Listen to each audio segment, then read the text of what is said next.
saw that one and I was like, oh Let's yeah, go. I have to have that.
Happy Thursday. Happy Thursday. What's up, you guys? Woohoo!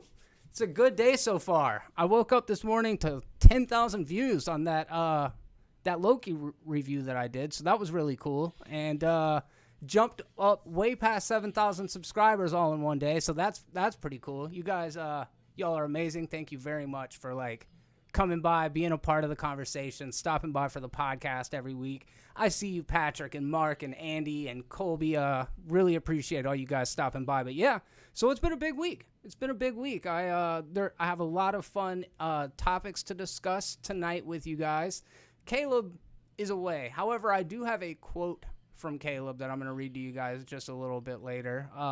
In the meantime, though, I've actually got a fantastic guest that I'm welcoming back to the podcast. It's been a while, but never too long. Welcome back to the show, Tristan Glover of the Martial Arts Film Freak YouTube channel.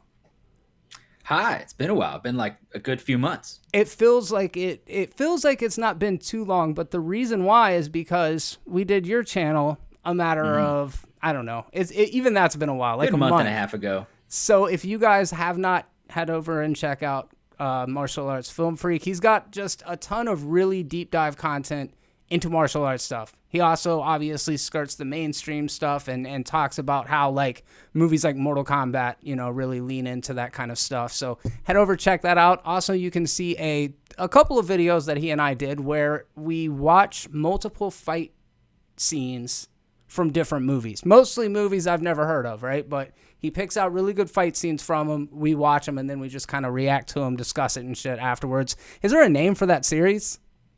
Yeah, I think I just called it Friends Watch Fight Scenes, which I think is almost derivative of a series that you're already on. That's the thing about YouTube. We're all just trying to do the exact same thing in a slightly different way. You're right, doing reactions without trying to make it look like it's just a reaction video. Yeah, absolutely. Basically. No, but and that's I feel like pretty much every different medium, right? Like the first person that does an ollie on a skateboard, they can maybe say that it's theirs, but then everybody else has to do the ollie afterwards. It becomes like a staple of the thing, Right, I get what you mean. I'm a big skateboard guy. I know what you're talking about. Ooh, all right, yeah, dude. I can't skateboard for shit. No, me neither. Ollie, and that's it. That's all you're gonna get out of me. And if I tried to do it now, it would not go over well. I can't even ollie. Never learned how. Yeah. Nope. Tried many times. Hurt myself a lot. Oh, what's up? Brad Feddick in the chat, man. Michael Mark as well. How you guys doing? So yeah, we have a lot of stuff that we're going to discuss. As always, we're going to talk about some of the week's weird news headlines. We're going to talk about some of the week's weird Florida man headlines. And then we're going to talk about some movie shit. And we've got some fun movie shit to discuss this particular week. I just now watched the reaction to the Free Guy trailer stunt that they did with Deadpool and Korg. So we're going to talk about that and more a little bit later on in the show. Just so you know, this episode's not really going to deep dive into Loki because on Saturday here on the Movies Are Terrible YouTube channel at 10 a.m. CST, I'm going to be doing the typical way too long spoiler discussion with you guys. So as long as you want to hang out, I'm going to be there talking about stuff that is above my level of expertise and hopefully get some advice from you guys. We're having this really big debate right now about whether the guy at the end of Loki is actually Kang if he's a variant. Tristan, can you finally once and for all clear this up? Whatever you say right now is the definitive answer. I think he's a variant. I hate it. All right, we're going to go ahead and move on. Do you not want him to be a variant? No, he's definitely a variant. The question is it's very existential. Is Loki as a variant? In that same way, is Kang the Conqueror the same as... I think it doesn't matter if he's a variant or not. He is very much real, and his actions are going to have an impact in any universe. Who is he? He being Loki. Okay. Knock my stuff over. Yeah, that was I feel unfulfilled still. So about the Kang thing directly, is the variant still like, okay, I'm Jeremy, right? You're Tristan, but if you lived a different life, you're born of the same flesh and blood, you live a different life, are you still Tristan or are you Tristan the Conqueror, you know? I think that we did not see Kang the Conqueror. We saw Kang. Heck, probably doesn't even go by Kang, but he did say he has been called many things. He has been called a conqueror. He is not the conqueror. I mean, it's no different than, frickin' Peter Parker on Earth 616 is not the same Peter Parker as another universe, but it's still Peter Parker. Yeah, it's such a heady thought to wrap my head around, because in my mind, the way I'm parsing it is it doesn't matter if it's this universe, or especially if the universes are separated by time, right? If it's just a different choice made at a different... I'm getting up my own ass. Okay, what Tristan just now said, that's what we're going with from now on. There is no more questions. Shut it down. We got this covered because we got this covered. We got this covered. You know what I mean? Anyways, appreciate you guys stopping by to hang out for this week's episode of the show. Tristan, have you seen anything good over the last week or so? I just watched the Jean-Claude Van Damme movie Lionheart. For the first time? Probably the first time. All right. There's a lot of 90s racial stereotyping going on there. Oh, see, I remember him going to prison and there being a fight circuit in the prison. Was it actually okay, or was it like you may be thing? Thinking of Death Warrant? I'm wondering if you're thinking of Death Warrant. Lionheart is he's trying to get to LA because his brother died, and he enters like an underground fighting thing because that's gonna get him to LA and get him money to support his dead brother's family. I've seen this one too, but I was thinking Bloodsport's the one where the guy spits the aspirin into his eyes. Yeah. Okay, so Lionheart. What's the last To fight? be fair, they are all the same. They all have measures of the exact same plot devices within them. So, racial stereotypes in a good way, or not mostly, no. All right. I mean, there's a whole scene where he has this big dramatic scene with his sister-in-law, and then he comes back downstairs and finds his friend just hanging out by the car eating a bucket of fried chicken. Oh, yeah, I was like, wow. Where did that come from? Okay, then. Wow. All right, yeah. All right. It's a weird movie. Jean-Claude Van Damme, for those of you kids at home that don't know what the hell we're talking about, that is Jean-Claude Van Damme's little heyday of VHSs that you could go rent from the local video store. There was like a whole onslaught of them. And yeah, the one you said is right. And then Hard Target's the one where he gets hunted. And Yeah. That one's probably the most like different of all of them. Like one day, a couple years ago, I just had a day where like I just watched like Bloodsport, Kickboxer, and The Quest, and I was like, I just watched 3 versions of the exact same movie. Yeah. Have you seen Cyborg? Yes, That one's all right. Yeah, it was fine. I haven't. It was a you know what? It's weird. It was a cheap version of Soldier, which is also a cheap version of Blade Runner. Okay. Soldier's a Kurt Russell movie. Huh. Oh no, yeah. I remember it. It was in that same little era of the late 1990s, maybe. Yeah, like post all those great Kurt Russell movies like Escape from New York and Big Trouble in Little China. Yeah. After that great era. Logan Talks Movies. Welcome, Patrick Stewart, Patrick McCabe. I think I said hey too. How you guys doing this evening? Got a couple people in here. I got 15. Last week we got up to over 50 concurrent views on the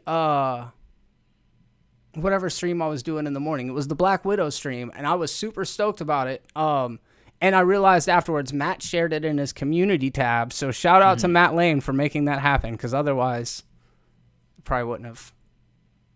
Dude, you just share some of my YouTube videos. Yeah, yeah, for sure, right? Yeah, so that sounds like fun, actually. I would like to go and revisit those Jean-Claude Van Damme movies. Have you seen the movie Lawnmower Man? I feel like we're both talking about the exact same era. I'm completely aware of it, and I've never seen it. Okay. So it's based on a short story by Stephen King, and the film itself stars Pierce Brosnan and somebody who was in some shit back then, but not really like a known person. Somebody knows him, not known by me. And it's like one of those techno thrillers that's like afraid of technology, like eventually technology is going to take over and enslave you. So it's all about virtual reality through the lens of 1992 or 1993. Right. Like Johnny Mnemonic. Yeah, 100%. That's a really good comparison. And I love that retro futurist thing. And as somebody who owns the Oculus Quest 2 and like plays with virtual reality pretty regularly, I remember all the way back then going to like an amusement park, I think, and they had VR standalone machines that you would like put on the helmet and have the gun. And you had to pay like $5 for 10 minutes or something like that, you know? But it was so rudimentary. It was all these just basic geometric shapes. I had the shittiest version of that. Okay. For like a home toy game thing. It was a Power Ranger helmet. It wasn't even it was like half the helmet. It was probably for like Time Force or something. But it was like half a helmet with a screen right here, and it had like connected gloves. And enemies would come at you and you had to hit them, but they were just like, they looked like something from like a what is like a almost like a little Game and Watch kind of thing. Like yeah, they weren't even like Game Boy quality. They were like a Game and Watch, and like it most of the time it didn't even work. Like you'd be punching and it had no effect.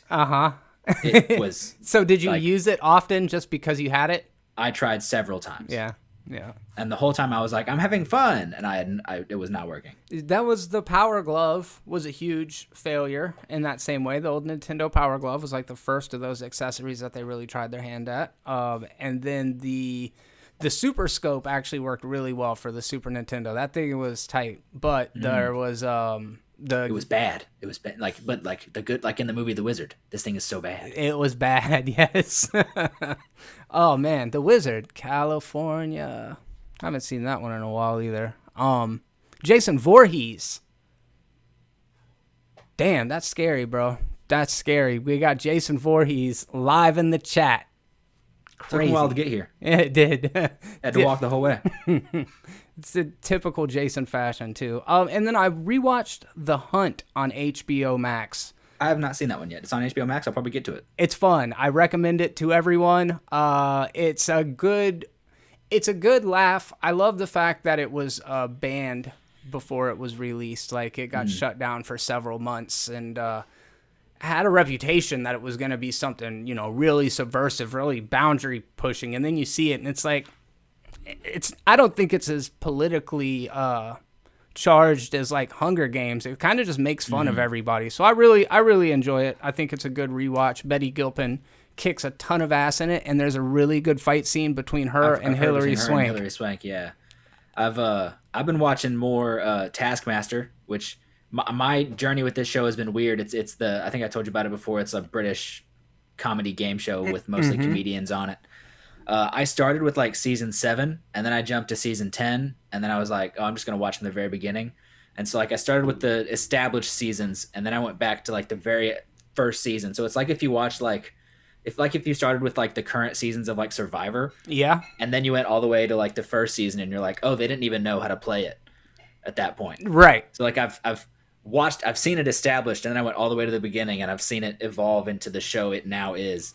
Which, if you're not watching Taskmaster, it's all on YouTube. I mean, every single minute of it is on YouTube, on the the Taskmaster YouTube channel. It's not like it's like illegally downloaded or uploaded up there. Like it's just a nice, hilarious, calm show to watch at the end of the night. I like it. I like the idea of it. I like for you as somebody who started out watching these competitors or the people that on the show that have seen previous seasons, they kind of know the rhythm and shit compared to in the first season where these people don't like everybody's just kind of feeling it out together. What do you like better? I mean, I like it now more because there's like tropes of the show that are built up. Yeah. Like the trophy of the show, the trophy is the host's head, like as like a golden bust. And so that's the trophy. But if you go back to like the first 2 seasons, it's just like a trophy they bought at the store. Just some generic trophy. Yeah. Like I think like I don't know, like BBC or something just gave him like some random amount of money and was like, here, go do whatever. And now that it's like an established show, they have money to do things. All right. I'm in Taskmaster. I was not sure what we were talking about there. I thought my mind immediately went to Black Widow. And Black Widow. No. All right. Well, but I would if you check it out, I would start with season 7 like I did. It's a pretty great season. Okay. We're gonna go ahead and switch gears, you guys. Actually, if you have any suggestions for movies that you've checked out over the last week that you think we need to give a watch to, make sure to leave that. You can leave it in the live chat now. We'll check it out here in just a minute and read those out, or you can leave them down in the comments section afterwards, and we can carry on this wonderful conversation that we're all having together. What's up, Mark McKeever? How you doing, man? How you doing, man? I appreciate that. Yeah, you guys make sure to please hit the like button while you're in here. It really does help out because many people, they come by and they don't click the button. I think it's because they're not logged into YouTube, which completely makes sense. But because you have a username, I know you're logged in. So do me a favor, click the thumbs up button. Thanks a lot. Weird news. We're going to talk about some weird news. This week, I had a couple that I had to discuss because a couple of weeks back, there was an article that was published by the lamestream media saying that Subway's tuna has no tuna fish DNA in it. Did you hear about that? I have not heard about this. So I don't know because I'm not a biologist. I didn't test the tuna to know whether it had tuna fish in it or not. I shudder to think what it was if it's not tuna. I worked at a Subway for like 8 years. That's why I'm invested in this. I started off a meager sandwich artist, and by the end, man, I was a manager. So anyways, I really enjoyed that job. It was out on Pensacola Beach. We always had a blast. It was a super cool crew and all that stuff. So I have fond memories of it. I eat the tuna sandwich all the time. That's the only reason I say that, to set this up. Tasted tuna-ish. Have you ever had it before?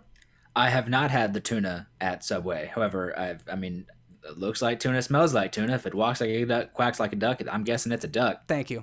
I appreciate that. I feel better about my lifestyle choices now. So in addition to that, there was a article that came out. People are just fucking going in on Subway. And I'm like, dude, they haven't had a mascot that's diddled a kid in a good, like, almost 10 years now. The statute of limitation is over for that. Yeah.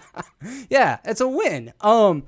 But apparently the bread can't be called bread. It doesn't have the nutritional... Okay, so you know about this. Well, I think that was, I thought, like, only in, like, Italy or Spain or something. I think you're right. It didn't meet the standards in some particular country abroad. But it was also, like, because it had, like, too much sugar in it. That's exactly right.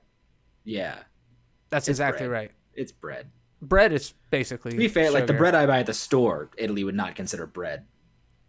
Yeah, that's a really good point. Like Sunbeam or Wonder Bread or some shit. That ain't Right. really Like bread. Japan has like milk bread or something that Italy probably wouldn't consider bread, but it's bread. Yeah. Um. So day before yesterday, Subway unveils this new thing. They've completely revamped their menu. They've changed the way that they make their bread. And there is a review. I got to go try it because if you went day before yesterday, they just give you a sandwich. Like they let you have a sandwich. This is their biggest change in history. But this person, this fucking critic, because it's so typical, man. People put their hard work and time and effort in it. And then there's these people, these sad, pathetic people who just go and criticize and criticize the hard work of other people. They're the worst. You get what I mean? Yeah, I get what you mean. All right, I mean, good. I'm on YouTube. People criticize, the stuff I put my hard work into all the time. Oh, yeah, I was actually talking about me in movies, but yeah, that too. Yeah, screw those people. But like, yeah, I don't know. Avatar, I don't know. Oh, I'd criticize that movie all the time. Yeah, and I think that makes sense. So this Chinzy, I guess, anyways, a journalist wrote a story basically saying all of the new shit sucks. But now they've addressed the tuna thing, and it's now 100% tuna. I mean, if it was not a hard change at all, then either they were just like cutting the cost for no reason, or it was just tuna the whole time and they just said it is. Yeah, yeah, that's a fair point. Do you eat Subway? Yeah, I just had a BMT the other day. BMT's a good choice, dude. BMT's a good choice. It doesn't even stand for like bacon mayonnaise. It stands for like better meat totally. I don't know. It stands for something stupid. Boston Metro Transit is what it originally stood for. Wait, Brooklyn Metro Transit, probably. Subway, anyways. But yeah, it's an old name. For those of you who don't know, it's commonly referred to. It's basically an Italian. It's pepperoni, salami, and ham. And it's missing that other really this good guy worked at Subway. Yeah. For way too long, and I still ate it like all the time, dude. My favorite thing back then was those little fucked up chicken breasts with the like Sharpied on grill marks on them. I loved those things. I put some bacon on it and a little bit of honey mustard and pickles and onions, and I would tear those things up. That's right. I worked at IHOP for like a year, and I still go back to IHOP every now and again. It's still good. Were you in the back or were you a server? I was a server. Yeah. Getting treated like garbage. Yeah. That was always my gig as well. Front of the house. Get no respect from the people in the kitchen. Front of the house. That was my first job. I did 1 year of it, and I said I'm never going to food again. Oh, man, lucky you. I kind of miss the restaurant industry though, if I'm being honest. I got out. I was there when it like opened, like that store had opened, and I was part of like the training for like the whole new crew, and I was one of the last people from that whole training crew to leave. Oh, really? Yeah, like everybody else got out for me. All right, well, I'm glad that I could address I know that was the burning thing that everybody had on their minds, right? Let's talk about Subway for another 20 minutes. Can I throw you off your roll here with some random news that came out last week that's both weird news and sort of movie related? Go. On this vote, the yeas are 410. Bruce Lee did cocaine a lot? Yeah, did you hear this story? No. So, do you know the white dude that he fights in Fist of Fury? If you remember it at all? Yes. He fought a white dude in that movie. That guy is Bob Baker, who is a student of one of his students. Turns out he's also his dealer. Now, people were aware that that Bruce Lee did a lot of weed, but Bob Baker's daughter recently auctioned off a bunch of letters from Bruce, and like the early letters are mostly nice stuff, a little bit of weed, which he called the holy stuff. And his handwriting was like super nice. It looks like a nicely written paper. And then like within like the last year and a half of his life, the letters just look like shit. It's a mess, huh? And he starts talking about like, hey, don't forget the cocaine, don't forget the acid. His wife measured it out for him. Just like all this stuff that made Bruce Lee fans just like lose their minds. How does it make you feel? It just makes the dude more human, I think. I think that's a really good way of putting it. I almost feel like to smooth off the rough edges is just kind of, it's easy to do, I think, in the context of celebrity. Like, you see a person and you create their identity. You see the way that they project. The media has also been, and social media, everything, the internet, all of it has been smoothing the edges of his legacy for decades. Yeah. And not even just real him. Stuff comes out. Any other celebrity that you could think his of. His own foundation that his family started smooths out edges. Those letters also proved, though, that his wife Linda committed some perjury too. He took out a life insurance policy like 3 months before he died, and on it he checked that he had never done drugs before. Now, we had known that he'd done weed, and so when the doctors found weed in his system, in his body, the insurance company came after Linda and was like, hey, you have to prove that he had started doing weed after he signed up for the insurance, or that you were like completely unaware of it. And she proved that she was unaware of it. However, we found out from the letters that she was not only aware of the weed, she was aware of cocaine and various other drugs. Yeah. So, yeah. I don't blame her. Is she still around? Mm-hmm. Ouch. Yep. Ouch. That's wild. Yeah, so yeah. It's interesting that it happened when it did, right on the heels of Quentin Tarantino going around and campaigning about how shitty Bruce Lee is, like, week before last, which I know that's not what his intention was. I know that you even addressed it. So, like, what's your hot, quick take on that? I just think that he was way off base saying that Bruce Lee hated stuntmen. I don't think Bruce Lee did hate stuntmen. I think Bruce Lee hated the way action was done in Hong Kong and America. And he says that Bruce Lee hates American stuntmen. He thought they were pussies. But, like, if you even look at his Hong Kong stuff, like his very first movie, the director was like, hey, do the fight scenes this way. And Bruce Lee told him no. And it's the same thing that happened in America. They said, do the fights this way. They wanted him to do Western-style fight scenes. And he said, no, I'm Bruce Lee. I'm doing Kung Fu. That's all it was. He wasn't being a dick to stuntmen. He was showing the industry, whether it be in America or Hong Kong, that it could be so much better. Yeah. And there needs to be, I can see that.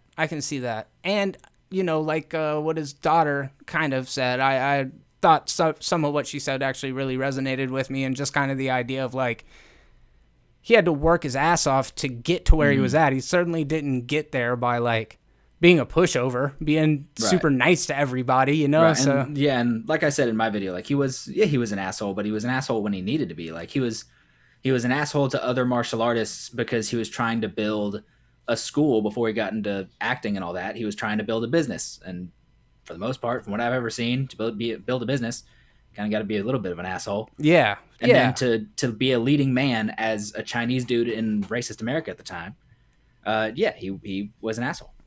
All right, we're down to 11 concurrent viewers. I swear to God, guys, the Subway conversation is over. Peter Carhart, what's up, man? Welcome to the conversation, as well as Max. I think I saw my buddy Craig is in here. Craig, if you're still in here, what's up, dude? I saw you shared some. Me and Craig actually worked together at Subway, which is it's just interesting timing, Kind of crazy how that worked. Mark McKeever just asked in the chat if I rate higher Bruce Lee or Jet Li. In terms of movies, Jet Li, because, I mean, he has lived long enough to do way more movies. Yeah, that's a good point. Police slapped 50-year-old woman with extremely odd criminal behavior order. Okay. The Cheshire Constabulary slap a crew woman with an odd criminal behavior order, including urinating or defecating in an open space, public or private. Amanda Lee, 50, was convicted 15 times dating back to 1996, including antisocial behavior, harassment, public order violations, and 999 system abuse. Police sought for a CBO to prevent the 50-year-old's criminal conduct, which was granted by the magistrates on July 12th. A criminal behavior order is sought once all reasonable avenues regarding chronic offenders have been explored. So, 3-decade-old public order violation sought preventative measures for 50-year-old to stop her antics. convicted numerous times. So it just sounds like she's been arrested for crazy shit so many times that they're filing this thing called a CBO. I've never heard of this before. Have you? I have never heard about it. I'm trying to read up a little bit of this article. So she's just done a bunch of weird, somehow illegal stuff for the past few decades, and now they're filling some sting out about it against her. Yeah, it just sounds like it's never been anything serious enough to warrant any sort of trouble, but it clearly just sounds like somebody who's, a couple fries short of a Happy Meal, if you will. Right. And I don't know what you do in that situation. I mean, I think there should be something in place like this so that, like, people with mental illness don't just continuously get bumped up into the law, but there not being anything that anybody can do to, like, help the situation, I mean, if someone is just being a disturbance, but they're not hurting anybody, but they're definitely just being troublesome. Yeah. And you don't want to, like, lock them up and throw them away. So, like, what is this step, I don't know. But I feel like that's kind of one of the biggest challenges facing society is it's even if those people aren't necessarily acting out. And when I say those people, everybody's situation's different. But if there is a person who is mental illness and on the fringes, say they're not able to hold down a regular job, they're not high functioning, they're not able to contribute to society in that way, but they're also not criminal, they're not going out robbing shit or hurting anybody. There are so many people that just, like, there's not anything for them. I'm not saying the CBO is the way to go, but it's just kind of something that I think about often is like I know somebody who's been arrested like 25 or 30 times for that same kind of thing, like disorderly conduct. But they can't hold you for it, So, I don't know. I mean, I guess at some point a measure has to be taken against someone who is just being disruptive in society, I guess. Yeah. I don't even know how to explain it, really.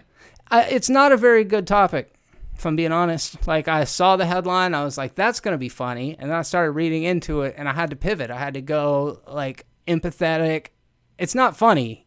Right. The goal in this whole thing is for me to say stuff that's going to make people laugh, and then I'm coming at them with, like, it's kind of heavy, really. It wasn't funny. It's more sad, I think you're hilarious. Thank you, man. We'll move on. I appreciate that. So one more in the weird news stories, and this is my favorite of the week because, man, New Zealand is fucking so metal, dude. They're like coming after Scandinavia for being one of the most metal places in the world, and there's a New Zealand mom that named her kids Metallica, Pantera, and Slayer. She needs to have one more. She needs to cover the big four. She has to have Megadeth. That's the big four right there. Unfortunately, Megadeth didn't make it to full term. Maybe she has a dog. All right, I like yours better. Yeesh, that's good bands. That's good bands. I don't know. What's your favorite name of the three of those? Like if I had to like call my kid down for dinner, just start screaming like Megadeth, Slayer, Metallica. She did say Megadeth. What was the other one? Pantera. Metallica, Pantera, Slayer. I mean, Pantera almost just fits as a name. Yeah. I could imagine having like a girl named Pantera. Would you call her Panty my girlfriend for short? Would hate it. Pan. I'd probably just go Pan. Okay. Sabrina, my girlfriend, would not be happy. She'd be very upset about it. No. Well, okay. But on the other side, I have friends who would be like, "That's fucking awesome." Yes. Yes, for sure. So you're right. Megadeth is almost essential in this same kind of like naming situation. I was trying to think other good heavy metal band names for kids, and then I started realizing like you can't go with like Slipknot. Like Slipknot's not really a name. I think they're kind of reaching with Slayer because it's so clearly something else. Metallica. I can't name my kid like Whitechapel or Cannibal Corpse or something. I mean, you can. No, please do. You should name your kid Cannibal Corpse. Oh. Yeah, that'd be dope. You know what? What is it? Oh, there's a band called I Wrestled a Bear Once. Is it really? Yeah, it's all one word. I wrestled a bear once. All right. One of their most popular songs is called Karate Nipples. Oh, really? Yeah, I've only heard like one album, and I was like, I get it. Anthrax. I know now it's become synonymous with like terrorism tactics, but Right. Anthrax is a bad name. Probably can't do that one. All right. Trying to imagine calling like you're doing roll call as a teacher in school, and Jessica, Brandon, Anthrax. Everybody's like, bah! Yeah, freak Run. out. Anthrax, please come to the office. Atreyu, which came from Neverending Story. That's fine. Yeah, Atreyu's fine. Atreyu's a good one. What else? All I can think of is band names that are like a sentence, like in this moment. As I Lay Dying or some shit. As I Lay Dying, yeah.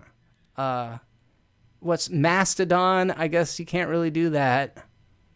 Come on, guys, help us out in the chat section. Let's see what's going on over here. Help us out in the chat section. Metallica, Pantera, The Slayer, get your ass in the house. Styx. It's just a band. It's not even a metal band.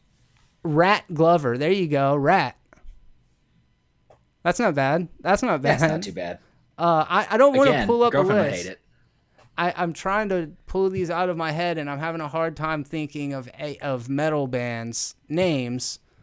There's Ghost. Ghost is the name of Jon Snow's direwolf in Game of Thrones. Ghost be good. Iron Maiden. Motorhead. Motorhead's a kind of cool name.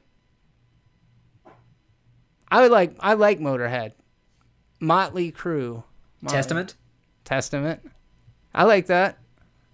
There's so many that are like kind of Christian derived sounding words. Sacrament, I'm sure that's a band. Tool, yeah. Yeah, Kill Switch Engage, Triceratops. Oh, what's up? Alex in the chat.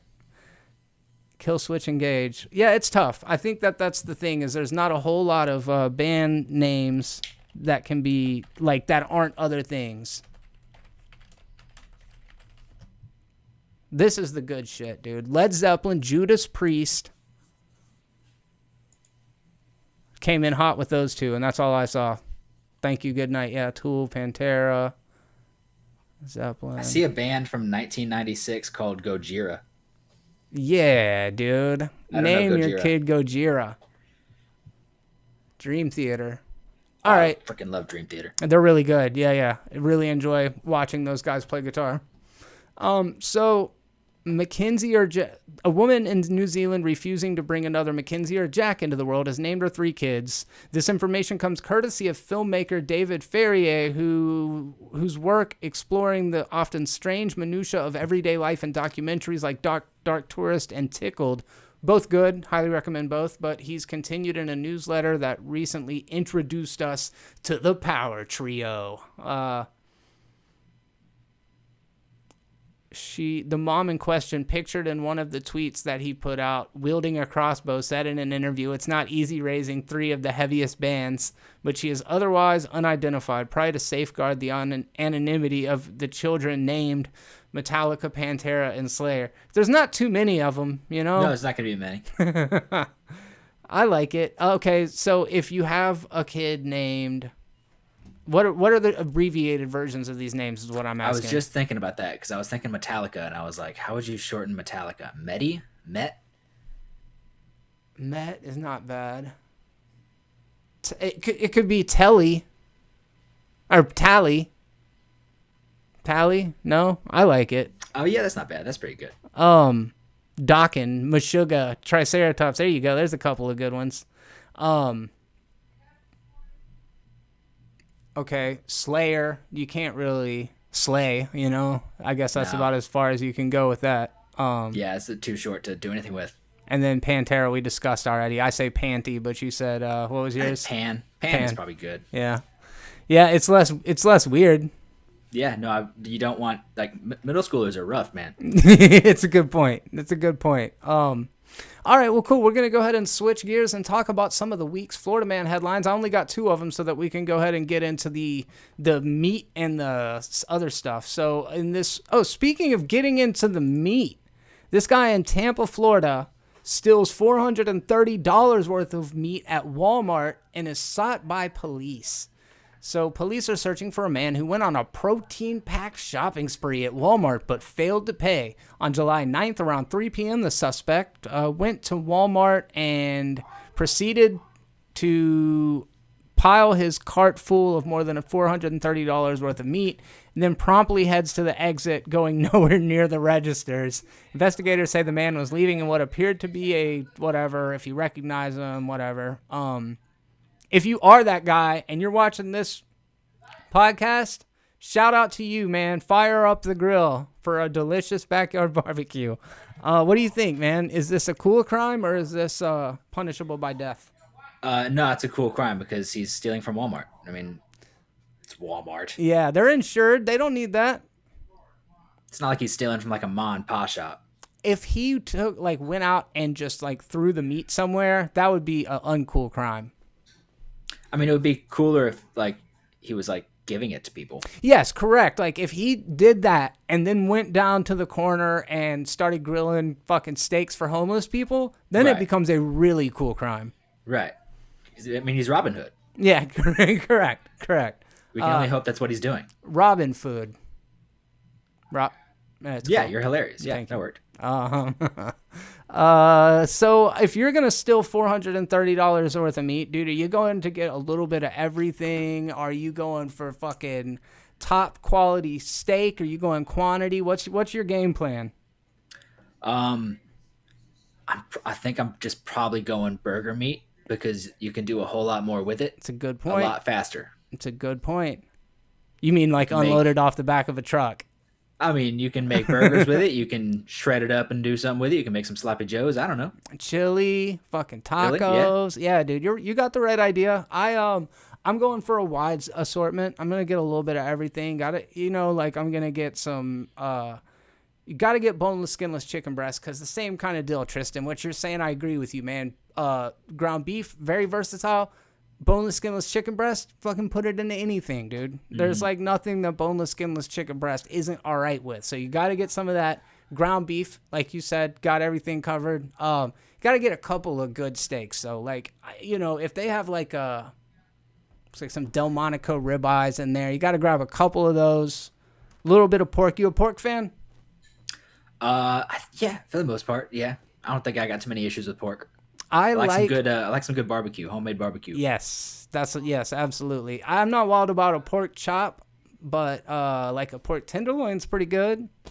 I don't mind a pork chop. There's been a whole thing with a lot of young people that I've seen on TikTok recently where they talk about coming home from school or football practice or something, super excited for dinner, and it's mom's I made pork chops, and then they just go in bed and cry. Is that right?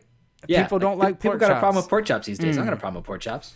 My mom she would deep fry the fuck out of them. She would deep fry them to where they tasted like you were eating a battered and fried shoe. Mm-hmm. So not good. So you're the one of those people going to bed crying because she said she made pork chops? Yeah. Yeah. I mean, that's one of the many reasons why I go to bed crying. I mean, that's fine, Smother it in barbecue sauce, that'd be okay. Yeah, for sure. All right, well, yeah, I kind of respect what this guy's hustle was. I think he probably was going to have a final. This is how I visualize it in my head. It was him and all of his friends. They were hanging out. It looked kind of like a beer commercial, in my head. They're all hanging out in slow motion, drinking and laughing and shit. And then he's like, hold on, I'll be right back. Goes down to the Walmart. Loads up an entire cart full of fucking high-quality meat, brings it home and says, all right, guys, dinner's on me. And they'd start grilling shit up, I'm picturing he had some people in the car that were really upset because they didn't know he was about to steal a bunch of meat. So he's like, guys, come on, hop in the car. We'll go to Walmart. We'll get some stuff. We'll be right back. And then he just runs out sprinting with the cart and just starts throwing it in the back of the vehicle as the people in the car are just what's happening? I like that too. I like that version of the story. Yeah. What are the chances that he A, took it to the flea market and tried to sell it, B, took it to the pawn shop? Pretty low, right? Maybe he took it to the pawn shop and he's one of those people that now is being arrested just for being weird. Yeah. I mean, if some dude came into my pawn shop with a bunch of hamburger meat and was like, how much? For real, how much, dude? How much are you going to pay some dude to give you $415 worth of burger meat out of the back of his warm car. I mean, I'm gonna give him like $5 so he'll leave me alone. All right. Here's $5. I'll take one thing. I'll frickin' grill it for the employees. Just go away. Yeah. Yeah, dude. Matt Legg, welcome to the conversation, my man, as well as Timothy and Alex and TMS SMT. How you guys doing? Thank you for stopping by for the podcast. King Dangalang, what's up? All right. What else is going on? Okay. Florida man assassinates the president of Haiti. Pretty cool headline. This legit? It is. I saw something about him passing. I am being completely insensitive. I know that there are actually human beings that live in Haiti, and I know that it would be terrifying to have the stability of your just everything government thrown into disarray like that. Like, I can't imagine have been alive during the Kennedy assassination, and No. It's got to be a very, very crazy thing. So, yeah, this 2 South Florida men have been arrested in connection with the assassination of Haiti President Jovenel Moise. Apologies for that. James Salagis of Fort Lauderdale was identified as one of the assailants by Matthias Pierre, a minister in charge of Haitian elections. He did not say if he's a U.S. citizen that's permanent or a resident.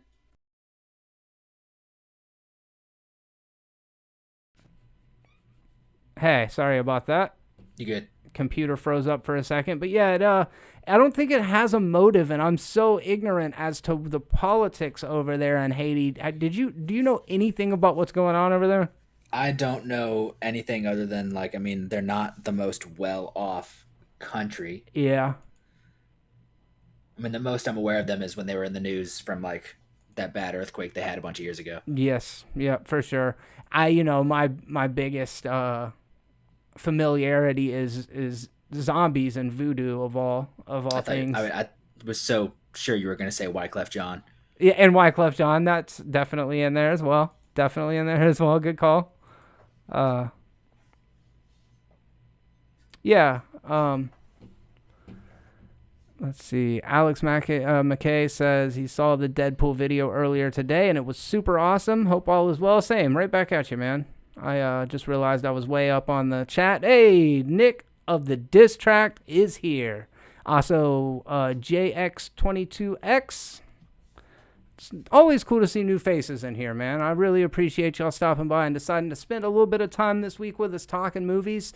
As I mentioned up at the top of the show, I am joined with Tristan Glover. He's co-hosting for Caleb tonight, and you can check out his content over at Martial Arts Film Freak on YouTube. At this point, we're going to go ahead and jump in to some movie news because there's a lot of stuff that I found exciting that I wanted to talk about. And the first of those things, and I don't know how this hits you, Tristan. I don't think we've talked extensively about horror movies in particular, but there's a new Evil Dead movie coming out.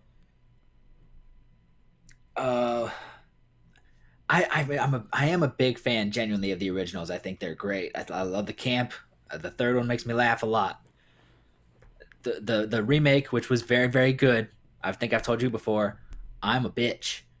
I do not do well with the horror. Oh, okay. And the remake leaned hard into it being real scary. Okay. And I was like, this is very well done, and I hate it.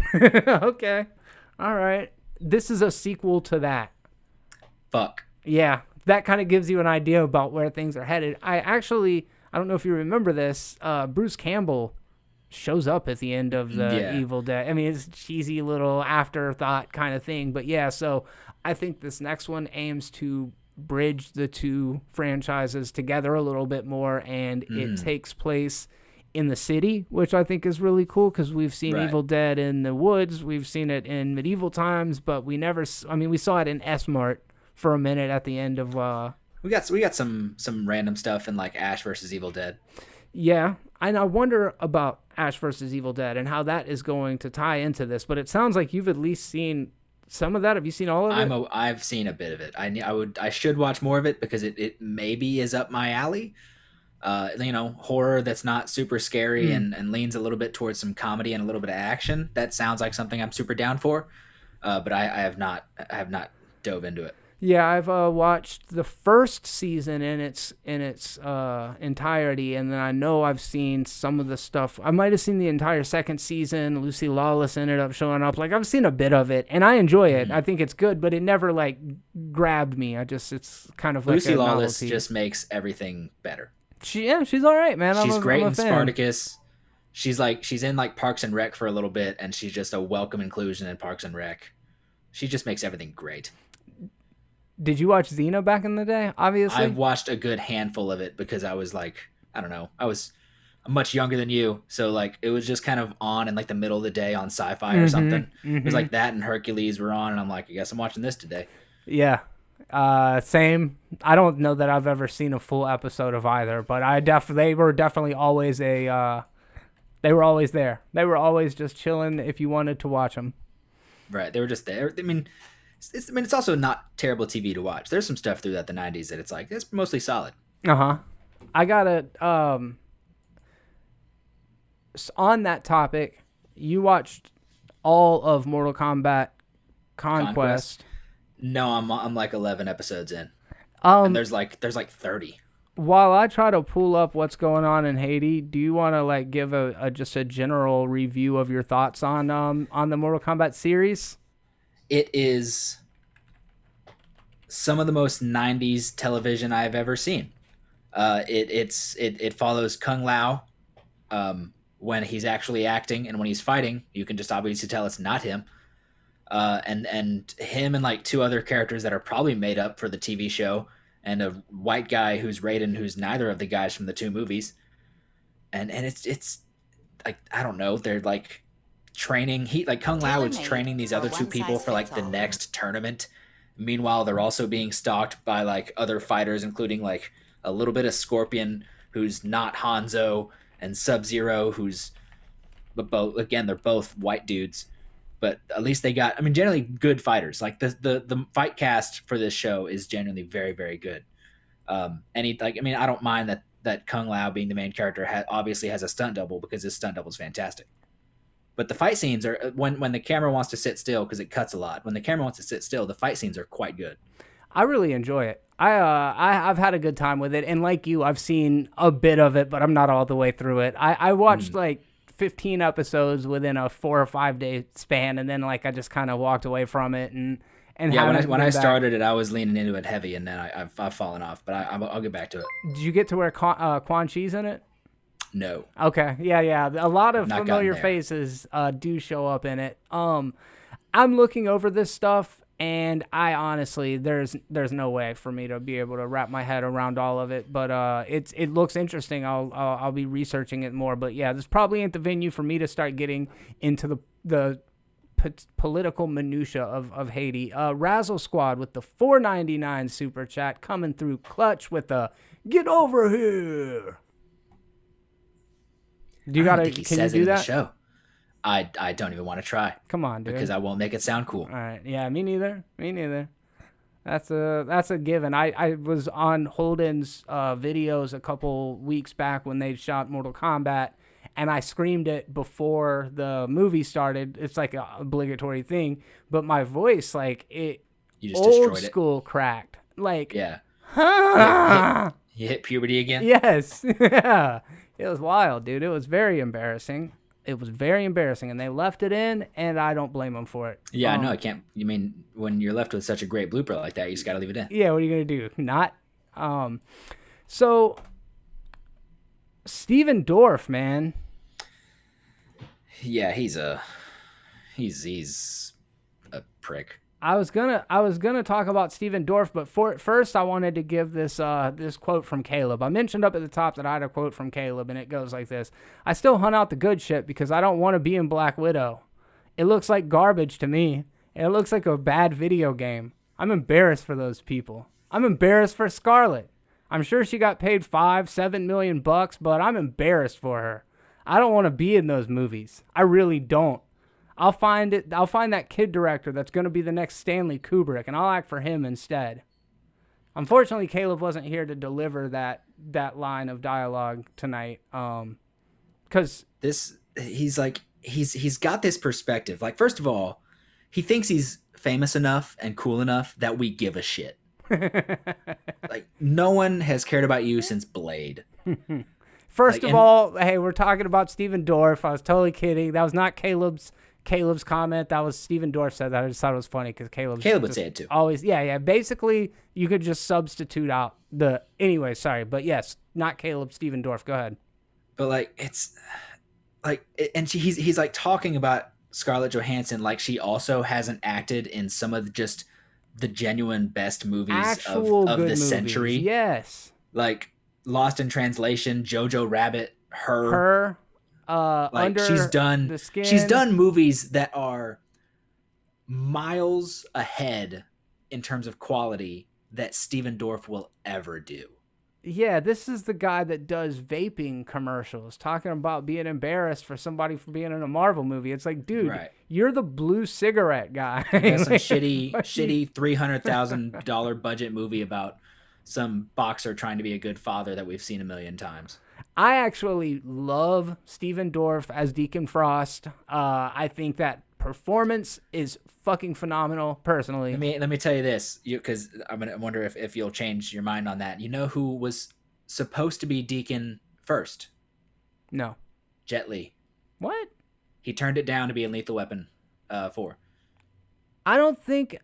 I think he had done Lethal Weapon 4. They offered him Blade, and he's like, I just got done doing the bad guy thing. I'm going to lead a movie now. And so he turned it down. And as he's good in that movie. Steven Dorff is good in Blade.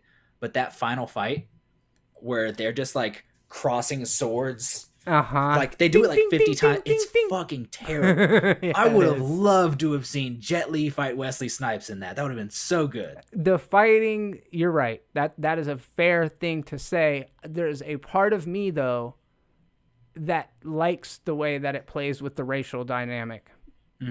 I get that. You know, like the kind of... I sacrificed that for a really good fight scene. Yeah, I get it. I get it. I don't know if Jet Li could do that thing. It's like he would have just had to change the character a lot because there's that like entitlement, that like kind of brattiness of him that it's like... Think of him as Yulaw in The One. Think of him as the evil Jet Li in The One. He's the shit as evil Jet Li. Yeah, that's right. That's a good call. That would have been just such a different movie. You guys let us know. What do you think? Great. Jet Li or Steven Dork? I love how his name autocorrects to Dork. I've seen it happen like 5 times. The next Stanley Kubrick. Yeah, his whole thing. If we just break it down, I still hunt out the good shit. Where's it at, bro? Where's it at? I mean, he did True Detective. He's been working for like 2.5 decades, and like any of the directors he's worked with, none of them, we don't know about any of them. Like there's been so many directors to rise up throughout the past 2 decades, and he wasn't in any of their movies. So. Yeah, that's a really good point, dude. Holy crap. When you look at it that way. Who directed Norrington? Steve Norrington? I don't know. Yeah, nobody like... He wasn't in like an early Nolan movie. He wasn't in like an early Refn movie or something. Here we go. He's not finding the next great director. This year's Oscars were the most embarrassing thing I've ever seen. My business is becoming a big game show.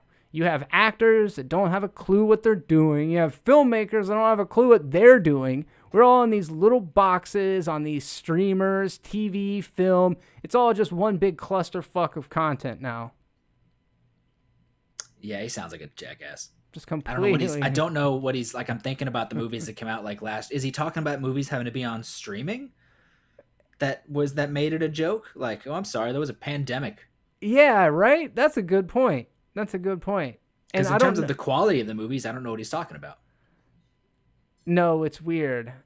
And becoming a big game show, like what's different now than it was for the past, like when he was, I don't know. I mean, I guess social media is a thing now that wasn't when he was relevant, but I think he's just upset that he hasn't been invited to Hot Ones. That's probably what it was. Did you see David Harbour? Yeah, it's a good one. It's a really good one, dude. I like that guy. Him and Sean Evans kind of looked like they were The lost uncle or something. Yeah. David Harbour was like the bad clone. Like when you clone too many Sean Evans, you eventually get the David Harbour. He's kind of like the Quasimodo of Sean Evans clones, right, variants. Like the Bad Batch. Yeah. Good stuff. If you guys haven't seen that, Sean Evans over at Hot Ones needs the views. So head over there, check him out. Let him know Jeremy sent you. The guy, he'll know. The guy that got 10,000 views on that Loki video. He'll know who you're talking about. Oh, shit. He was in a Uwe Boll movie. I don't know. I can't think of anything else Steven Dorff is in right now. I always see some random movie at Walmart where he's like on the cover looking upset about something. Looking upset about roles in Hollywood available to him. Let's see. Steven Dorff. I must have something on my computer because it just now took me to Yahoo as my search engine. That don't seem right. What have you done, Steven Dorff? He was in the Crying video for Aerosmith. He was the boyfriend. That's cool. Mm-hmm. I'm aware of that. Space Truckers. Cecil B. Demented. That sounds like great cinema.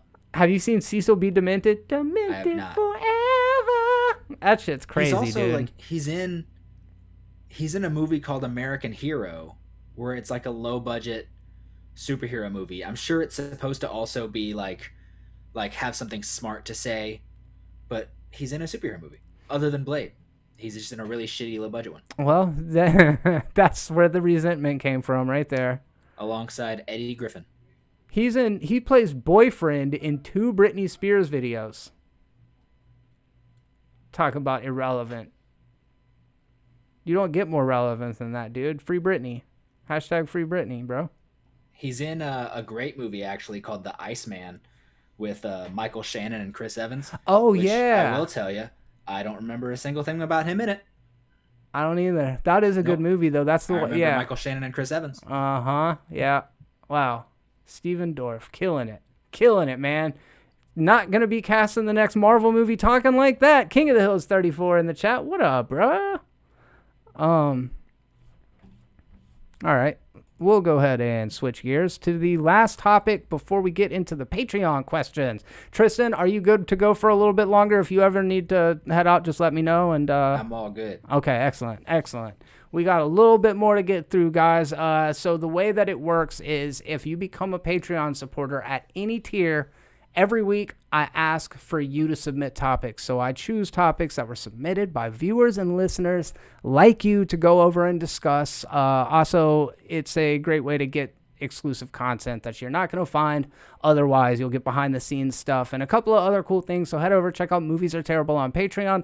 Decide which tier is right for you, and then maybe when the time comes, you could consider supporting this little corner of the internet. Also, if you want some cool Terrible Apparel merchandise, head over and check out Terrible Apparel on Teespring. There's a couple of cool designs over there. I'm actually working on a good one right now that's more of an illustration thing. So head over there, take a look at the merchandise. I've seen a couple of you guys have some shirts, and I love to see it. If you do get any merchandise, do me a favor. Snap a picture of it. Share that shit on social media. It makes you and me look super cool. Tim, thank you very much, man. I've got to answer Patrick's question here in the chat. Go. He says, Tristan will probably know this. Who was originally supposed to play Simon Phoenix, the villain in Demolition Man? I believe the answer to that is Jackie Chan. Interesting. That sounds about right. And I think he had turned that down to maybe do Rumble in the Bronx. And there's a picture of him alongside, just taking a picture with Stallone on that set because, he was just visiting because he turned it down. And he's Jackie Chan. That's wild. That would have been a very different movie, too. Would have been a very different movie. Yeah, Tim, thank you for coming by. That's one where I think maybe Wesley Snipes, they probably got the villain right there. I love Jackie Chan. He's been a villain maybe twice in his career. I don't know how well that would have gone. Yeah, Wesley Snipes is iconic. I'd probably rather have Rumble in the Bronx. It's probably my favorite. I know it's basic. Probably my favorite Jackie Chan movie. I mean, it's good. I guess it means the most to me because when I saw it and seeing it 100 times, Okay, here we go. Did you see the video, Tristan? Deadpool and Korg? Yes. Okay, so I think it was released earlier today at time of recording.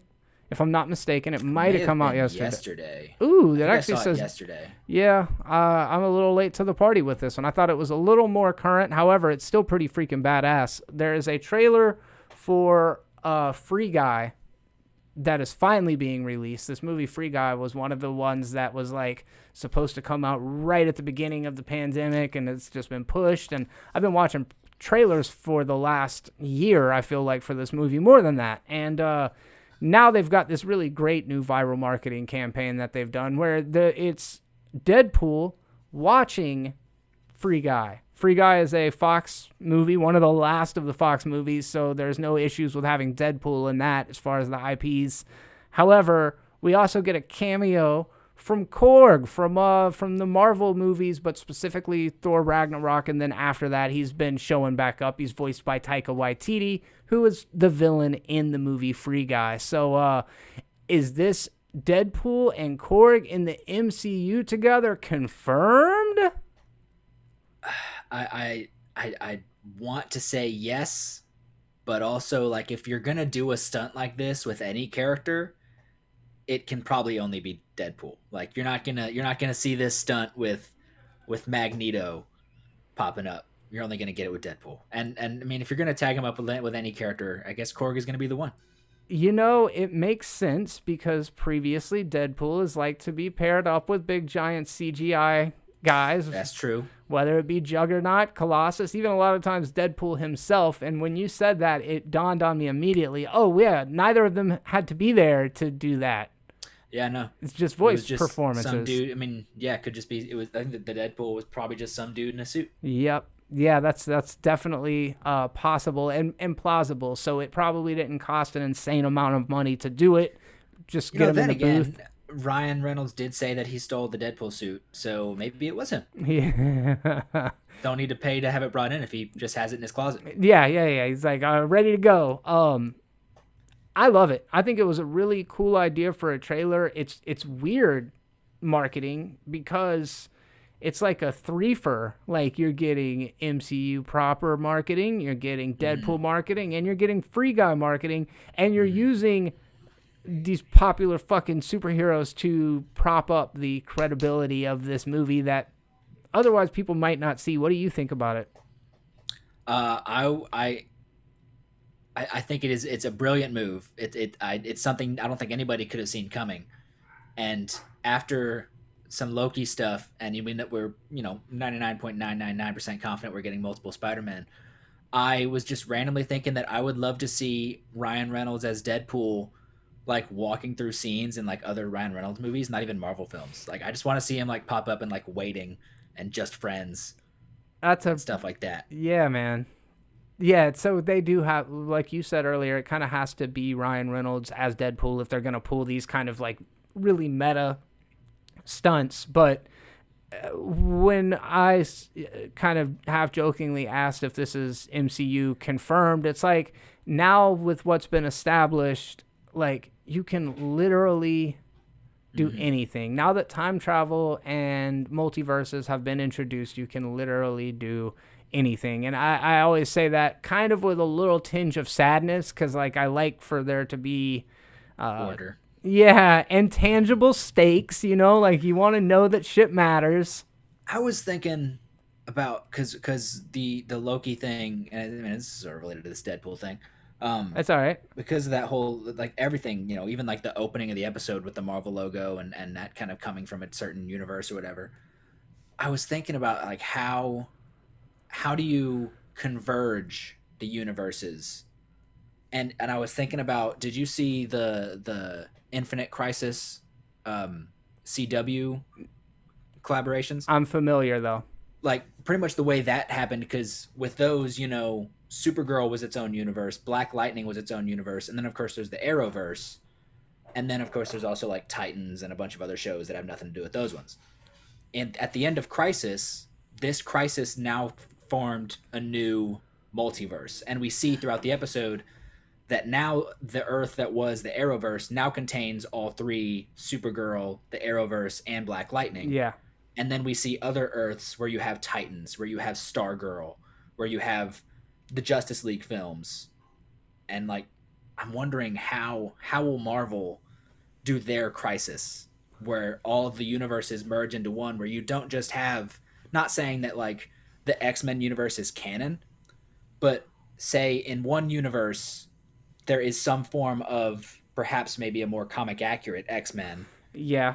How does Marvel Infinite Crisis themselves into all of it being on one Earth? Yeah, that's a really interesting question. Including Deadpool, to keep it part of the topic. Even, and interestingly, because Deadpool was always even kind of separate from that. So to see him, if he does actually get brought into the fold, because, dude, that's a pretty big, you just now kind of put me into onto something pretty big. I feel like this is the way that you bridge those two worlds, right? Like you used Deadpool and the multiverse, and somehow, I don't know. Today, so that would have came out on Wednesday, right?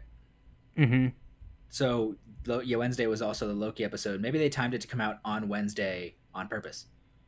Oh yeah, like people will see the Loki episode and then they'll see that, and it'll maybe set something off in someone's brain. Yeah. I mean, how could it not? I mean, if we're gonna bring, I know people were talking about like Wolverine and Hugh Jackman coming to the MCU. I generally don't want that, but if we're gonna keep anyone, I think we've all agreed about this for the past few years. If we're keeping anybody in the MCU, whenever we bring over the X-Men, if anyone is staying the same, it has to be Ryan Reynolds as Deadpool. Yes, he's also, because like the MCU movies look far more comic accurate than the X-Men do in the X-Men movies. It's always been the black suits. Yeah. But if anyone in those movies in that universe looks comic accurate, it's Deadpool. It's less, yeah, that's a good point. It's less of a stretch, I guess, visually, because everything's getting more and more true to what it looks like in the comics. That's a good point. I just now saw that somebody, Michael Mark, said that we should watch Doom Patrol. You seen it? I watched the first episode, and I would like to finish the rest. I'm probably going to watch Titans first. I'm going to finish Warrior, because I still haven't finished that. I'm going to finish the second season of Warrior, and then I'm going to hop on Titans, and then I'll get to Doom Patrol. I watched all of Doom Patrol, and I think it's very good. And I haven't seen a lot of the DC television series. I haven't seen any of Titans. I saw the Harley Quinn animated series, and I saw all of Doom Patrol, and I love both of those. Harley Quinn's fantastic. It's so good. I watched the first episode of Titans because I've been hearing all over the place that Titans is excellent.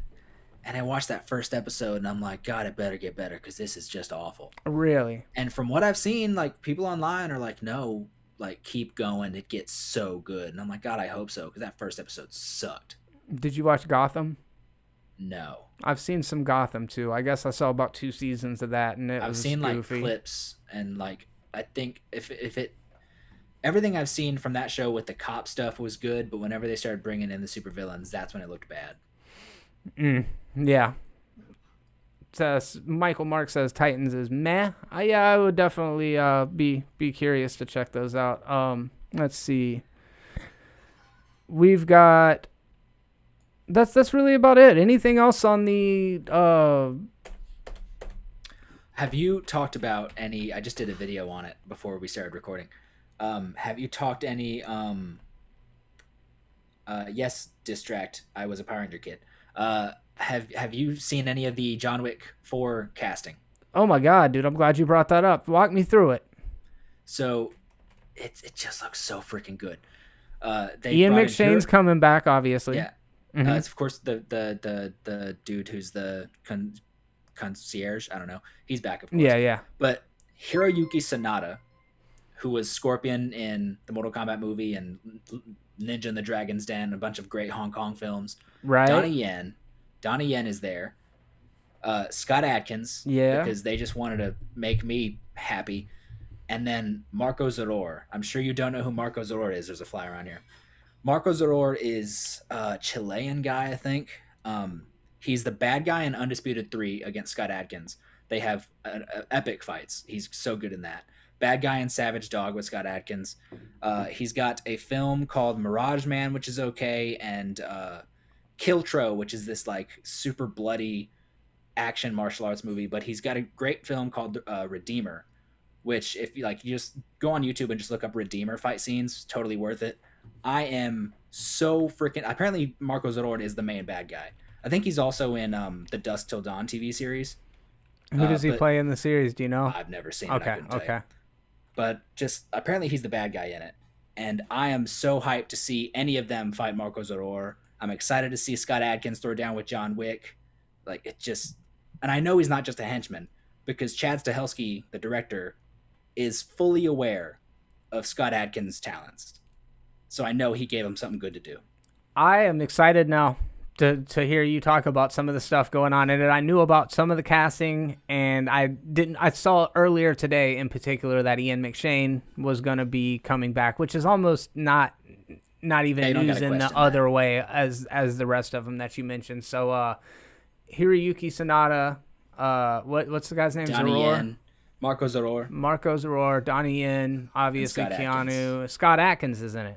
Yeah. Oh, cool, man. Yeah, you said that. I know Scott Adkins through you mostly, you know? Mm-hmm. Scott Adkins has a great YouTube channel where he does a show called Art of Action, where he interviews like other action people, whether they be actors, stuntmen, or directors, about their careers and stuff they've done. And Scott Adkins like bugged him. He talked to Chad Stahelski on that, and he just bugged him saying like, "Hey, I know you're making another John Wick. I'm available." Me in it, yeah, dude. Yeah. And it looks like, I mean, like Chad Stahelski came up from the same background as Scott Adkins did. They both were raised on Hong Kong action flicks. They both came up doing fight scenes and, and as henchmen in movies. Like I know Chad Stahelski's got to give Scott Adkins something great to do. That's awesome. When is it coming out? I guess it's gonna be a while. Some point next year. Yeah, it'll be a while if they're just still casting people. I wonder how many more they can squeeze out of this franchise. I think they said they're doing 5. At least like they're going to get a 5th. I don't know how far they're going from that, but that seems like a good place to wrap it up. But then again, we got Indiana Jones fucking coming back. And that's like, I guess, the 5th movie for him, but good Lord, dude. I saw this woman passed away at 109, somebody from the industry. I can't even remember her name. She was like a Italian, like from a legacy of famous people or whatever, but I wanted to do a segment on it and just talk about like what a tragedy it was that she was taken away so young. Because like 109 is the most insanely long life I have ever heard of.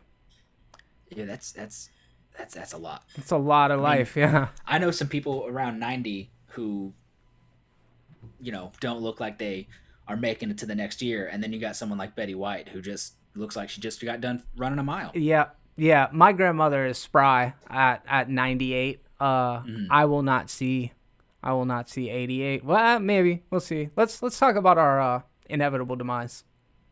That's why I like to stretch, because I feel like stretching is going to keep me going longer than some others. There you go, folks. Keep on stretching. I drink plenty of water. This is vodka, but other times I drink water. I'm kidding. It's water. Like a champ. Yeah, it's definitely water. What else? Oh yeah, somebody just now mentioned in the chat that in Indiana Jones 5 we have our an additional actor put in the role. Did you see that? Yeah, Banderas is gonna be showing up. I don't know if he's gonna be the villain role. Does it say? I have no idea. Yeah, I don't know for sure. I mean, what decade does this one take place? Does it take place in the 70s, or? It should, in theory, take place in the 70s. Probably the 70s. Yeah. I mean, I don't know. You can't keep. Well, I guess the 4th one brought in Russians, didn't it? Mm-hmm. Do you keep Russians in maybe do you go back to Nazis? Cuban. I think I bet you he's gonna be like Cuban or something. Yes. Yeah, he's gonna be like a Cuban villain or something like that. It's a really good point. They're going Cuban Missile Crisis. Yeah. Because they're the ones that you can point to. Well, with what's going on politically right now, I don't know. We'll see. Aliens, man. Aliens. God, probably not again, I hope. Nah. I have pushed that so far out of my brain that when you just randomly brought up aliens, I was trying to figure out what you were talking about. I was like, oh yeah, there were aliens in the last one. MacGuffin for this next Indiana Jones. MacGuffin. So we've had a cup, We've had the arc. What even was it in the second one, other than getting out of the tomb? The Temple of Doom had... What was the MacGuffin in that one? I don't remember. Like, other than escaping the tribe. I don't think there is one. I don't Temple know of Doom artifact. Oh, yeah. The fertility idol. Yeah, I have no recollection of that. Temple of Doom artifact. So then what's in Raiders is the Raiders is the cup. Ark. The Ark itself. And then the third one is the Ark of the chalice. What is it? The Holy Grail. That's what it was. That's what that is? Yeah, the Holy Grail. I'll be damned. Why did I not know that? And then the fourth one is, of course, that alien skull. I mean, who knows what the MacGuffin's going to be in the fifth one? You know, we've already gone balls to the wall with alien skull. Yeah. We've handled all things. We've handled all things religious, and now we're going with space. And I don't know what you do next. The Declaration of Independence. That's definitely been done. I feel like. Yeah, but I mean, Indiana Jones could probably do it better. Yeah, definitely. They thought they could do Indiana Jones. I don't know what you do, man. I don't know what you do. You stop making Indiana Jones movies. I think that's the lesson. Yeah, but I thought I heard maybe like a rumor that it was going to have a younger Indiana Jones and it was going to have the older Indiana Jones telling the story, like the Young Indiana Jones TV show. Or whatever. Yeah, maybe that's just a rumor. I don't know. So Harrison Ford injured himself like walking on the set. Then one day, did you hear he got injured? Yeah, that dude is brittle. How could you not be? Survived. I know he's also survived a plane crash or two, but that dude's pretty brittle. Holy shit, man! Yeah, it's sad. Just sometimes, man. Sometimes you just gotta let it go. Brittle. I mean, the reason he got injured on Star Wars is because the door fell on him. The Falcon door shut on his leg. Yeah. Shit on his leg. Just imagine like angry. I know he's always angry, but angry Harrison Ford is hilarious to me. So I imagine like he's like, I'm back on Star Wars. Yep, I guess I'm gonna make the most of this. Have a good time. Oh Jesus. Yeah. Let's see. Nature's a Trip. This is a weird news story from Mark McKeever off of Patreon. As I mentioned a minute ago, if you guys do want to have topics submitted, then become a Patreon supporter at any level, and your questions and topics can be discussed by the likes of somebody super smart like me. Endangered Sumatran Titan arum, also known as corpse flower, blooms for a few hours at botanical gardens in Warsaw. The plant only grows in the wild in the rainforests of Sumatra, but it's endangered there due to deforestation. Cultivation of botanical gardens, where they are a great visitor attraction, has helped its preservation. Have you heard of this before? I have not. Apparently, it's called why do you think it's called a corpse flower? It only grows from the bodies of dead animals. It's a very good guess, Tristan. I appreciate the fact that you just put it out there. It's because when it blooms, it smells like a corpse, like it smells like a dead body. I was thinking it's like whenever like a body like decomposes, like a deer or something decomposes, it grows from that. Like where the red fern grows. I read that shit. Like where the red fern. and then we all cry. Yeah, correct. Because if a dog is in a story, it's gonna end in a grown man crying or a child, really. Right. Anyone, woman, if there's a dog in a story, you're gonna cry. That's the lesson. Marley and Me. Shitty movie. I didn't watch it. Do you remember the very first trailer to A Dog's Purpose? So like the very first trailer for it showed like him as a young man with a dog, and then it dying. It's devastating. And then it, like him finding this new dog as a grown, like a 50-year-old man, and it like acts like his old dog. My dog at the time was like 16 years old. And that trailer just punched me in the soul. It's so heavy, dude. I can relate with this. I was like at work on my lunch break, and I watched that trailer, and I just came back from my lunch break, which was just still freaking crying. I need to go see my dog. I gotta go. Aw. Dude, I know exactly what you're talking about now that you mentioned that. It's like very sentimental. He's a vet, right? Probably. I think the guy in the trailer is like not a veterinarian, like a veteran. Yeah, probably. I don't know. I didn't see it. After that story came out, or the video of them, like, the dog wouldn't get in the water, so they chucked it in the water. After that, I was like, well, great trailer. Guess I'm not watching your movie. Yeah, they drowned the dog, for those of you guys that didn't know. Just drowned the dog. It's not true, but there's a messed up video of them with the dog in a wave pool. They had some they made their own rapids. It's like on a blue screen. It's on a set. They made their own rapids, and it freaked out the dog, and it wouldn't get in, so they just threw the dog in. You just go get another dog. You know what I mean? Like a stunt doggy, because it would have been fine. I don't know. What do I know? My dog is not well trained. He's old as shit. We got to move on. It's crazy that a movie about a dog like that treated its dog worse than John Wick 3 did. Yeah, right? John Wick 3 was like Halle Berry just literally had to raise those dogs. Had to raise them? Yeah, you know about that? No. The reason that those dogs work so well with Halle Berry is because she had to raise the dogs. She had them for a number of years. Or at least a few months, because, I mean, however long it took to get them to grow. She raised them since they were puppies and worked those stunts and did all the training with them since they were puppies. Holy shit. So that on set, they would work as well as they did. It works so well. Like, the shot, every part of that sequence is so fucking beautifully done. Mm-hmm. Guys, watch John Wick 3. Because for the most part, up until after they were done filming, those were her dogs. That's wild. And then she kept the dogs? Probably not. She probably had to, she probably euthanized them. All right. No, she just gave them up. Tell the truth, dude. Right. You know she euthanized them. You don't have to sugarcoat it. Not have. So it's the Hollywood elite, dude. They suck the adrenochrome out of the dogs, and they shoot it in their urethras. I know that some of those dogs get to retire. Like some of animals, like the monkey from Friends, they get to retire. But I feel like just after that one movie, they're like, all right, that was so good. You dogs are done. You're just go retire. Go have a family. Yeah, dude, for real. Movie, you're out. Yep, for sure. The Beast Boss, what's up, man? What's up? Glad you did. Glad you stopped by for a little bit. Yeah, that shit's funny, dude. That's a seriously interesting way to go about producing a film, is to have the actors take you become a surrogate parent in a way. That's crazy.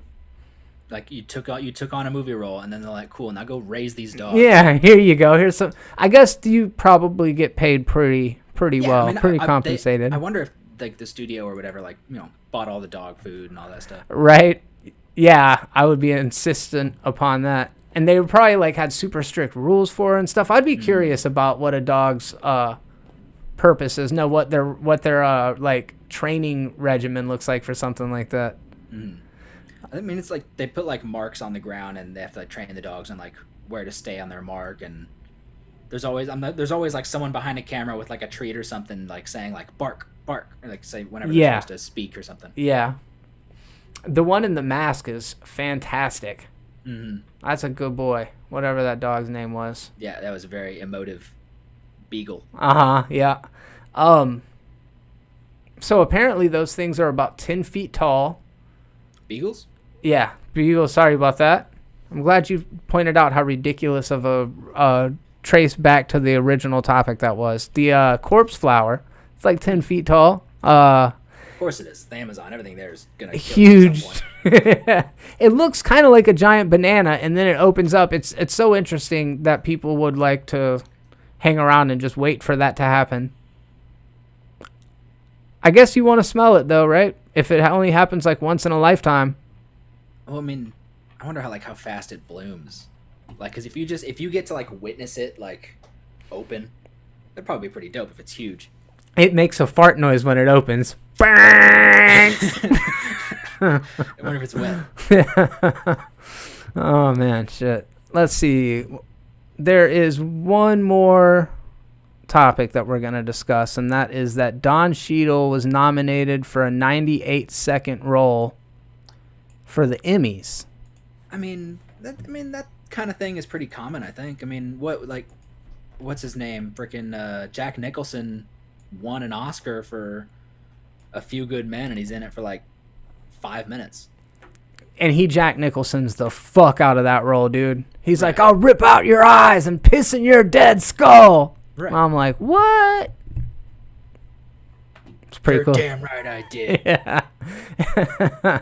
Yeah. That's one of the best court scenes in a movie, though, man. That shit hits. I don't even know what this is about. I'm looking for it right now. He had a 98-second spot on Falcon and Winter Soldier. He's in like the first episode and maybe the second. Come on, bro. What is the category? Supporting actor, maybe? Supporting actor. I gotta pay to look on the independent. Let me try another one. Dude. So you're saying, and I get your perspective. I think that's 100% valid. Regardless if the precedent has been set, shouldn't screen time be taken into consideration? Or no? I mean, I don't know their current rules. I guess if it's 90 seconds, there's probably no rules exactly yet. But, I mean, I guess if there's just an acting performance that completely fucking blows you away, then you're going to be like, God damn, give that guy an award. Like, what's her name? Viola Davis is in... How long is she in Doubt? I don't know. She's in Doubt for, like, maybe 4 minutes. And she got the... And it's like, holy shit, Viola Davis is a great actress. Okay. All right. I think that's fair. I think that's a fair way of looking at it.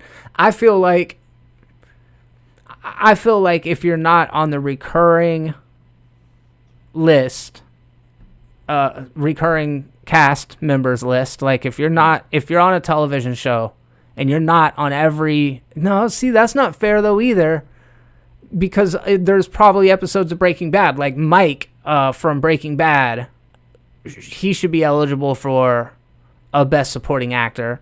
But when I think about best supporting actor, I think about like co-actor, like Jesse Pinkman or something in Breaking Bad.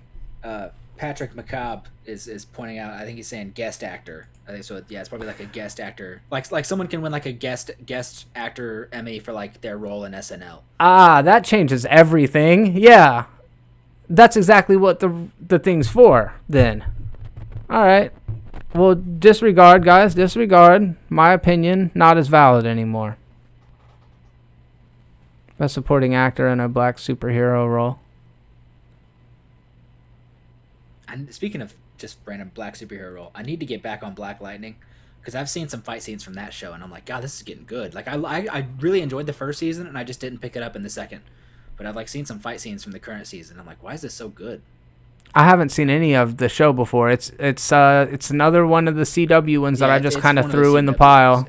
Yeah. It's good. Okay. What is your favorite of those? Legends of Tomorrow. I heard it's pretty good. It's the most ballsy of all those shows. Flash I stayed on for 5 seasons and then I fell off because I'm like, all right, it's at this point I see that it is just the exact same show. But Legends is the most ballsy and willing to do whatever. It does the weirdest shit. My example I always go to is the finale of like one of the recent seasons was they were in this museum, like this witch had changed the timeline or something, and they had built this museum of all that is terrible, the Museum of Terrible Things. And they're going through this museum, and of course she made the legends one of the terrible things. There's all these like evil dictators and evil warriors, and then there's Cisco from the Thong Song. Oh yeah? And then all of these evil things come to life, and the legends have to fight all of these evil things, and then somebody accidentally hits the button that turns on the Thong Song. What? And so now it's a fight scene where it's all the legends fighting all these terrible things while the Thong Song is playing. And at that point I was like, this show is amazing. If you like that irreverence, God, that's a movie critic thing to say. You didn't watch Doom Patrol. Did you watch Umbrella Academy? Yeah, I love Umbrella. Okay. Academy. Yeah, I think like Doom Patrol is a similar but different kind of thing. It has definitely got similarities. I watched the first episode. I liked it. I like Cyborg in that series too. Like I've only seen a couple of different live action takes on him, but I think that was a cool take on him. Bo Burnham's Inside got 6 nominations, says King of the Hills 34. Damn. I loved that. I really did love that special. I'm glad to see that it is being nominated and getting that kind of attention, because it bestows a little bit of credibility on the platform, because a lot of people know that Bo Burnham is a former YouTuber. But did you ever watch 8th Grade? Yeah, it's great. I didn't see it. It is up there with Uncut Gems as one of the most stressful movies I've ever seen, because it's just this little girl with all of her awkward little girlisms trying to fit in, and it's legit. I mean, it's written by a dude who felt awkward growing up. It's played by an actress who perfectly knows how to play feeling awkward growing up, because she at the time was like, she had just graduated 8th grade, going into high school. Like it hit too real, and it worked. I know that it's good. I mean, like, I can imagine it being really good and enjoying it. I know that it's probably a pretty awkward watch at times, you know. So I've been putting it off, but I need to check it out. It's also weird because she's got her, like, a YouTube channel with like 3 subscribers, and it's like she's got like a setup where she has to turn on her light, she has to do this, she has to do that, and I'm like, I'm fucking doing that as a 24-year-old. I know, right? That's what I was thinking when I was watching Inside. Is just like, yeah, this shit does hit real. Like, it is very, very relatable, for better and worse, you know? And I guess thinking about how universal that isolation is really fucking, it's really interesting. I think he tapped into something that is going to just hit deep for an entire generation of people, because, like, we all fucking can feel that shit, you know? Mm-hmm. Yeah, I say our generation, like I'm not fucking 15 years older than you. There's a whole scene where she's like trying to hang out with high schoolers, and it's like, yeah, she's just trying to fit in with this group that maybe she doesn't feel she totally belongs. And yeah, it's a great movie. I did watch it. It all came back to me just now. Her dad and her have like a kind of cool, funny relationship, and she's in the car with the high school kid at one point, and he's trying to hook up with her, and she's kind of like trying to like not offend him, but like not be into it. And it was good. I definitely did see it. Maybe I need to rewatch it, because I did not remember that at all. It's on Prime. Yeah. All right. Carl Lumbly. Let's see who that is. And I don't know what series he's from. Carl Lumbly. I'm sure when I see the guy, I'll know who it is. Oh, hey, Tristan, did you see In and of Itself? No. It's on Hulu. It is a one-man show. A guy who is kind of a musician, or kind of a magician, storyteller, comedian. It's really good. I think you'll appreciate it. It's definitely not a movie. It's like a one-man play, but it's very, very, I guess, psychologically interesting. Like, it's a really cool thought experiment. I'll have to look that up. Let's see. I just heard like what sounded like a super chat. If I missed something, guys, I apologize. I heard a chime, but I didn't see a notification. So if I missed something, you guys just let me know down in the comments. What's up, Nick Mayfield? Just now saw that you were in the chat. I would not be surprised if you were gone now, because it's been a while. Who is Limley? Not Lumley. Carl Lumley is an American actor. He is from NYPD. Or no, sorry. His known for a famous role as Dick Halloran, Dr. Sleep, NYPD Detective Marcus Petrie. Isaiah Bradley. Oh, okay. He's the actor playing Isaiah Bradley. Oh, gotcha. That's outrageous. If the question is who gave a better performance, Lumley or Cheadle, I think that it's pretty apparent that fucking Lumley gave a far superior performance. I don't think they would be in the same category. I think one would be in guest actor and one would be supporting actor. Right. Like one is definitely a main character within the show, and the other was just there for the first episode. Yeah, absolutely. If that is the delineation, Don Cheadle may have put in better performances than other people within that category, but there may be other people in other shows who fill out that category better than Carl Lumbly, although Carl Lumbly did fantastic. That's why I always am very hesitant to talk about snubs in particular, especially unless I've seen everything, because I can't say who deserves a spot over anybody else if I don't know the caliber of the performances of the others. And that's why I have a difficult time getting invested in award shows a lot of times, is just because like 70% of the shit I haven't seen, and I watch a bunch of stuff. Do you see the nominations and you're like, I'm a movie fan, I'm gonna go watch all these? I do. I don't get to a lot of them. I have had Minari on Blu-ray for like a month and a half, and I still haven't watched it. I did watch a decent handful of those. Like I watched like The Sound of Metal and a couple others. Did you watch Nomadland?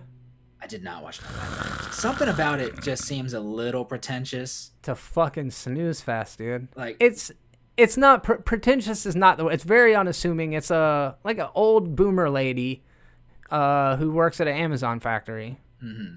And they all live in RVs. Like, she actually goes and works there, and she like acts alongside like actual people. I didn't know that. Okay. I think that like a lot of the people that she comes across are like actual Amazon workers or actual people just living in RVs, and something about that whole process, I'm like, I'm all right. Yeah, It took me a while to get to the Florida Project, and the Florida Project was fantastic, but when I heard like, oh no, they actually got these people who like actually lived there to act in the movie, and I was like, all right. They got real meth heads, dude. Yeah. Then I watched it and I'm like, oh, it's fantastic.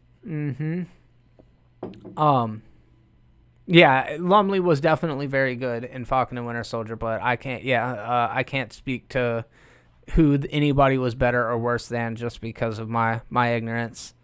The guy Lumley also played Martian Manhunter's father in Supergirl. I just read that, and he was the voice of Martian Manhunter in Justice League and Justice League Unlimited. Oh wow! Now all over the superhero verse. Then, Idea Joke Clown, what up? Thanks for stopping by. I feel like award shows are kind of boomery, says King of the Hills 34. I think that's fair. I think that's a fair assumption. But when my favorite wins, I'm happy. Oh yeah, for sure. I need to look at the nominations. I gotta do a podcast in the morning. Where are you on the we should have awards for stunts? Yeah, we should have awards for stunts for sure. Because I think there's like a choreography award or something like that, and it's always like dance stuff, and I'm like, fight scenes, definitely fight scenes. The choreography is just as good, just as important as a musical, like. But then the question becomes, where do you draw the line? You and I think stunts are important. Somebody else thinks boom mic operators are important. You know what I mean? But I mean, we actually see the stunts. We actually see all. It's a really good point. And if it wasn't for those stunt people or the stunt coordinator or any other people involved in stunts, then your action movie is going to be boring as shit. In defense of this argument, the stunt people are the only ones laying down their fucking lives or putting their lives on the line to make these movies. Like, everybody else is there to, I'm not trivializing what anybody else does. The stakes are a lot fucking higher for the stunt people, so I do believe that the stunt people should get some sort of recognition, some sort of acknowledgement for their hard work. I think one of the biggest unfortunate things about movies for just general audiences is like, immersion's great. That's the whole idea of it. You don't want to notice the shit. But the thing that's unfortunate is that just average moviegoers have no idea the amount of attention to detail and care and time and effort went into fight scenes, explosions, fucking any wire work, any number of things. It's like it's very like I know people. I know that like Scarlett Johansson, as much as we all enjoy her acting performances, I know she is slightly controversial. One thing I love about Scarlett Johansson is she always references her stunt double. Oh yeah, that's awesome. Anytime somebody's like, "Oh my god, what was it like doing this? What was it like doing this?" And then she immediately is like, "Actually, that was Heidi Moneymaker. Let's bring her on." Like she's brought Heidi onto like Ellen. That's awesome. Because she's like, if you're gonna talk to Black Widow, you got to talk to both sides of Black Widow. I'm doing the acting, she's doing the stunts. You're talking to both of us. Oh wow.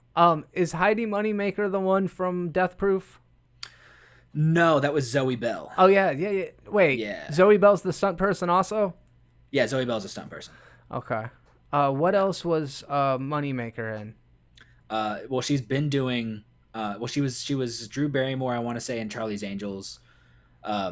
She's been doing Black Widow since Iron Man 2. I asked because I know the name, but maybe that's specifically what it's from. She's done a whole bunch of stunts in a whole bunch of different movies. She does have some good fight scenes in a Chinese film called Wolf Warrior 2. She's like one of the villains in that movie where she gets to fight Wu Jing. That's pretty great. But I mean, she's been doing a shit ton. But she's pretty much Scarlett Johansson's like her personal stunt double. Personal stunt double. Yeah, that's cool. They have such a close relationship. They're just like, yeah, just come work with me on every movie, not just Marvel movies. Yeah, that's pretty cool. All right, guys. Well, we really appreciate you hanging out. I think that's gonna pretty much wrap it up for the evening. I had a good time. I feel like we really kind of solved some of the world's woes. Tristan? Yeah, I think that we solved world peace. Good. Yeah, that's what we're here to do, baby. Every Thursday, right here on the Movies Are Terrible YouTube channel, you can check out the Movies Are Terrible live podcast, hosted by me and special guests. Caleb will most likely be back next week, just depending on if anything happens between now and then. Knock on wood that they do not. But in the meantime, you guys can check out tons of content that we've done in the past, other things that we have on the channel. There are collaborations that Tristan and I have done that you can check out right here, including previous podcasts. We did some movie trivia, and then also you can head over and check out Martial Arts Film Freak. I'm going to post a link down in the description. Head over to Tristan's channel. Just find a random video, leave a comment on there, say Jeremy sent you, and just let's pass the love around. Tristan, I appreciate you coming by, man. I appreciate you having me. It's been a while. Yeah, we'll have to do this again sometime. Yeah, we will. All right, guys, and I really appreciate all of you for stopping by to hang out. It's always fun. Thank you very much for the continued support, and it's really exciting to see the community continue to grow like this. Everybody have a fantastic night, and until the next video, be terrible.